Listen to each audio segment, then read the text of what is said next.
सध्या महाराष्ट्रातील नगरपालिका महानगरपालिकेच्या निवडणुका असून त्या पार्श्वभूमीवर सर्वत्र मतदार याद्यांची तयारी सुरू असताना अनेक ठिकाणी वेगवेगळ्या तक्रारी समोर येत आहेत। पुणे जिल्ह्यातील शिरूर घोडनदी नगरपालिका मतदार याद्यांमध्येही मोठा घोळ झाल्याचं राष्ट्रवादी शरदचंद्र पवार पक्षाचे व शिरूरचे माजी आमदार अॅडव्होकेट अशोक पवार यांनी रविवार दिनांक 26 ऑक्टोबर 2025 रोजी शिरूर येथे पत्रकार परिषद घेत सांगितले। यावेळी माजी नगरसेवक मुझफ्फर कुरेशी, मंगेश खांडरे व आबिद शेख, अॅडव्होकेट रवींद्र खांडरे, माया गायकवाड, जगन्नाथ पाचरणे, सुरेश पाचरणे, कैलास भोसले, पैलवान अशोक पवार, राहिल शेख, कलीम सय्यद, अमित शिर्के, प्रशांत पवार आदी पदाधिकारी उपस्थित होते। याच पत्रकार परिषदेचा प्रत्यक्ष आढावा घेतलाय आमचे विभागीय संपादक रवींद्र खुडे यांनी। पाहुयात।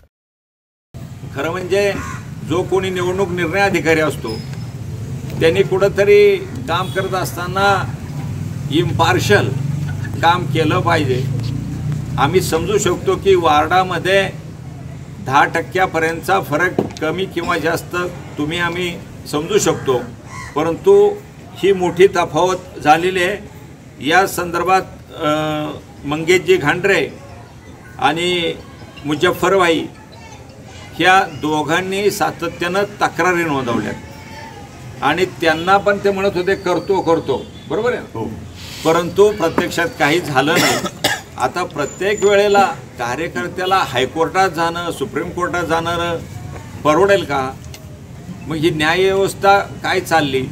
तरी सुद्धा आपले माजी नगरसेवक मुझफ्फर कुरेशी हे हायकोर्टात गेले, हायकोर्टात त्यांनी रिट दाखल केलेला आहे। त्यामुळे त्या संदर्भात ते सांगतील हायकोर्टातल्या रिटच्या संदर्भात,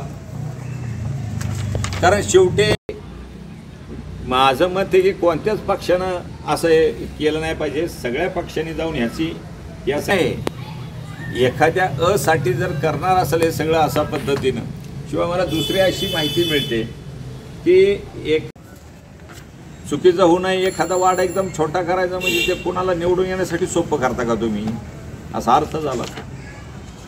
बरं, ह्या भूमिकेमध्ये शिरूर विकास आघाडी आदरणीय प्रकाश शेठ धारीवाल यांच्या नेतृत्वाखाली इथं सातत्यानं आपण निवडणुका शिरूर शहराच्या लढलेलो आहोत आणि मग हे कुणालाही मान्य होणार नाही की एवढं त्या ठिकाणी इम्बॅलन्स होत असेल मतदार रचनेमध्ये, त्या वार्ड रचनेमध्ये। आता आम्हाला सांगा, त्यांना परत यायचं म्हणजे आपणच करायचं का?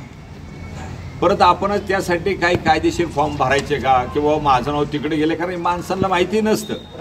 ज्यावेळेला मतदानाला जातो माणूस तो पाहतो अरे आपलं नाव तर दुसऱ्या वार्डात गेलं। आज कार्यकर्ता आपला जागरूक आहे म्हणून त्याला कळलं की ही नावं विभागून टाकल्यात।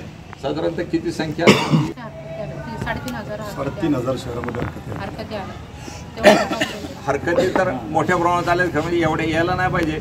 आणि मला वाटतं शिरूर नगर परिषदेमध्ये गेले अनेक वर्ष आपण पाहतो असं कधीच झालेलं मला तरी आठवत नाही।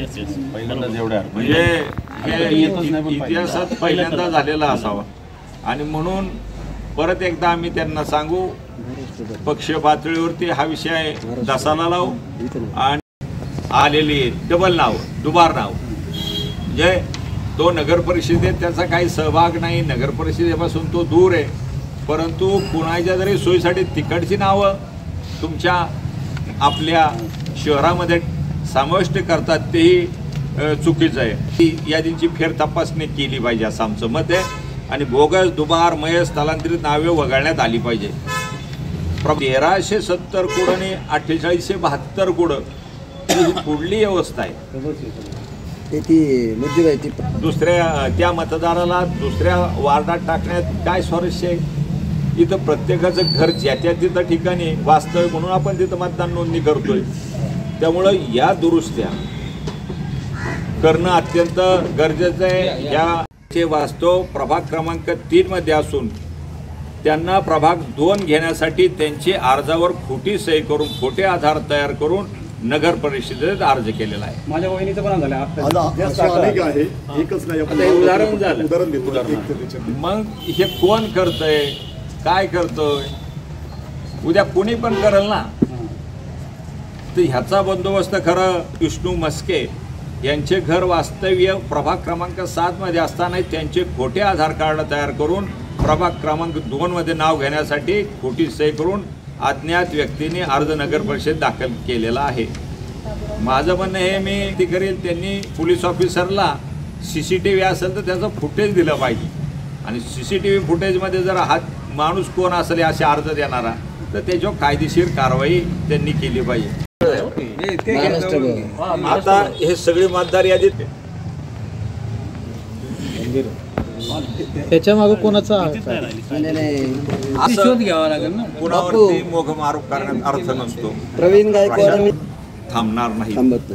ह्या मतदार याद्या कशा दुरुस्त होतील आणि त्या लवकर, कारण एकदा प्रोसेस सुरू झालं तर माननीय उच्च न्यायालय हस्तक्षेप करून देत नाही.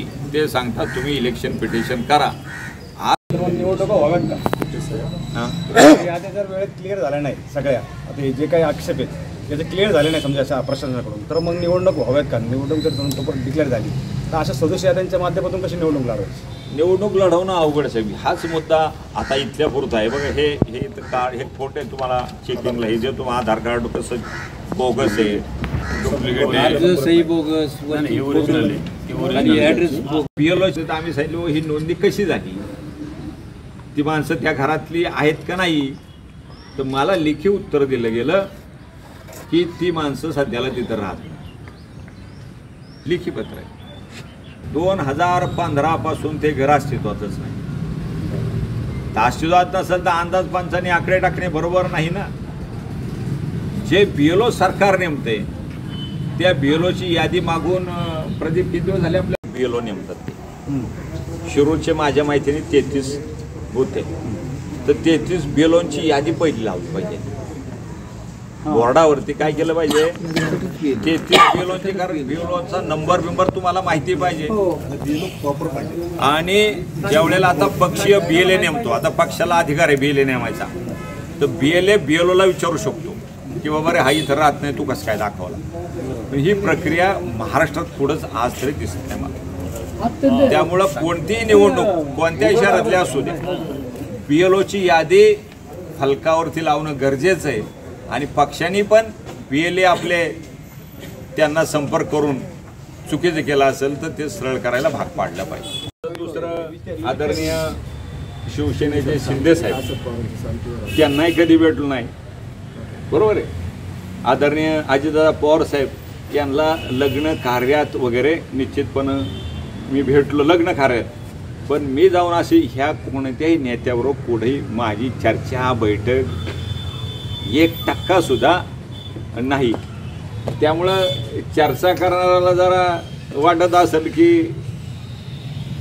असं जर काही बोललं तर त्याचा फायदा कोणाला होईल नाही होईल ते त्याची त्याला माहिती.